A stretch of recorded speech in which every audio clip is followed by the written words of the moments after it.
प्रयागराज की फूलपुर विधानसभा सीट पर भारतीय जनता पार्टी के दीपक पटेल को जीत मिली है। जीत मिले हुए 2 दिन बीत गए हैं, लेकिन उन्हें बधाई देने का सिलसिला थमने का नाम नहीं ले रहा है। कभी वो क्षेत्र में जाकर लोगों का अभिवादन स्वीकार कर रहे हैं, तो कभी उनके आवास पर समर्थकों का तांता लगा हुआ है। लोग गमछा पहना करके, फूलों की माला पहनाकर और टीका लगा करके उन्हें बधाई दे रहे हैं।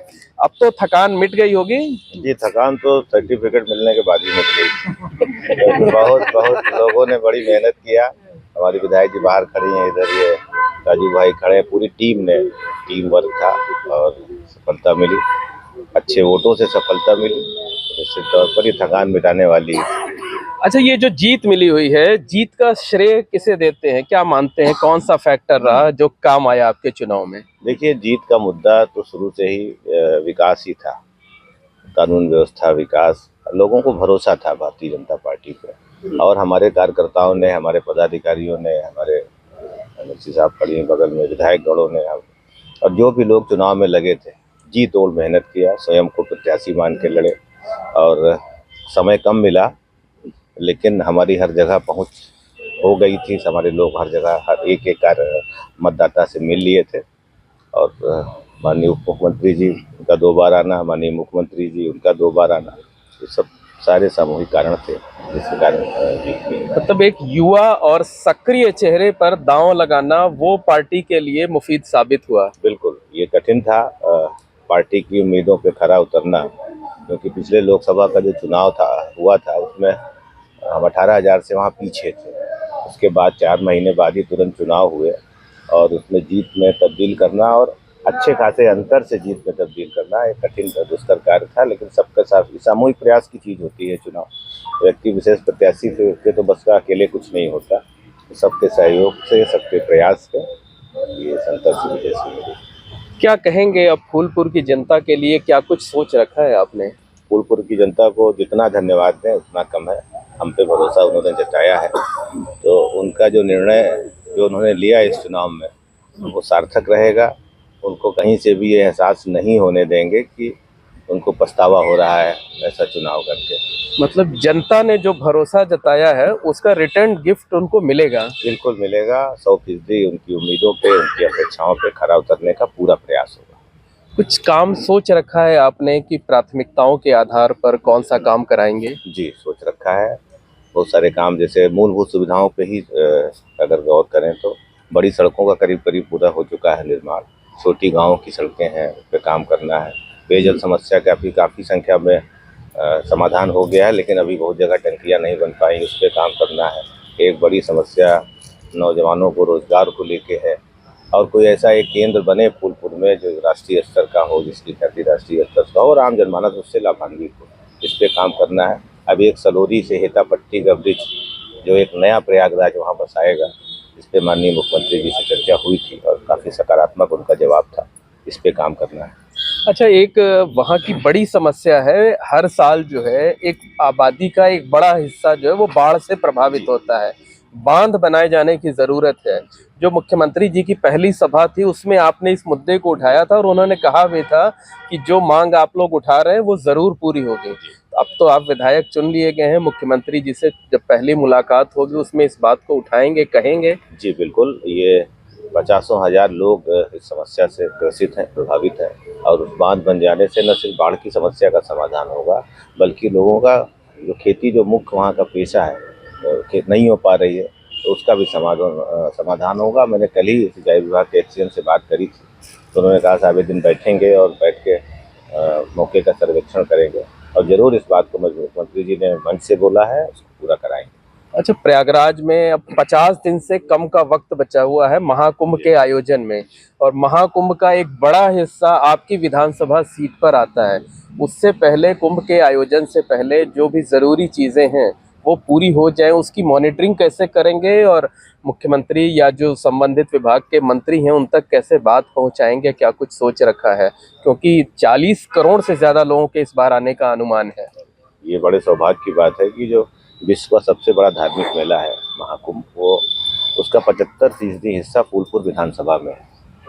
तो निश्चित तौर पर काम रात दिन हो रहा है, चल रहा है, मॉनिटरिंग भी की जा रही है, की जाएगी। अभी मुख्यमंत्री जी का भी 1-2 दिन में आगमन यहाँ है इसी संबंध में, प्रयास है कि जो काम कुंभ के हैं वो समय से पूरे हों, और जो आगे भी बहुत सारे काम लॉन्ग टर्म के हैं, कुंभ में नहीं पूरे हो पा रहे हैं, उनका प्रस्ताव भी मुख्यमंत्री जी को देना है और दिया भी है। तो ये हम सब के लिए सौभाग्य की बात है कि ये प्रयागराज में महाकुंभ होने जा रहा है।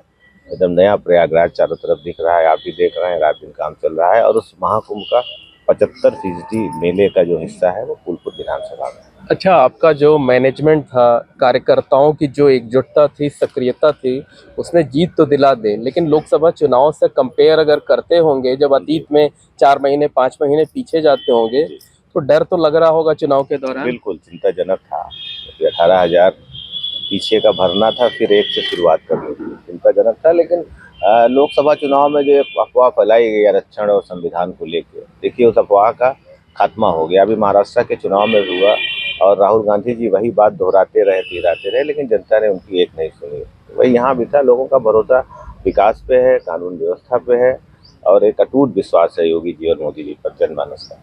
अच्छा, मुख्यमंत्री योगी आदित्यनाथ ने अपनी सभाओं में, आपकी सभाओं में जो नारा दिया, बटोगे तो कटोगे, वो कितना आपके काम आया? जी बहुत काम आया। जनमानस के दिलो दिमाग में, उनके मनस पटल पे ये बात आई कि बंटना नहीं चाहिए किसी को भी। घर बटे, परिवार बटे, समाज बटे, देश बटे, बंटने से क्षति होती है, नुकसान होता है। तो लोगों को लगा कि लोकसभा में हम लोग बटे थे, तो ऐसे लोग, सांप्रदायिक लोग, उनका मनोबल बढ़ा था।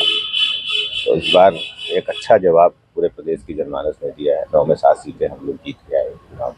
मतलब अब तो आपका जो आम चुनाव होगा उसमें भी 2 ही साल का वक्त बचा हुआ है, तब माना जाए कि दीपक पटेल जी जीत कर तो आए हैं, लेकिन 27 की तैयारी भी अभी से शुरू कर दे रहे हैं। बिल्कुल बिल्कुल, ये चुनाव एक बड़ा संदेश देने का काम किया है इस चुनाव ने 27 को लेकर, क्योंकि ये बात की है शुरुआत हमारे प्रतिपक्ष के नेता अखिलेश यादव जी ने ही शुरू करी थी कि सेमीफाइनल है, ये संदेश देने वाला है। तो जनता ने संदेश दे दिया है, और तो सेमीफाइनल से ही आपने उनको आउट कर दिया। जी, सेमीफाइनल से ही वो बाहर हो गए।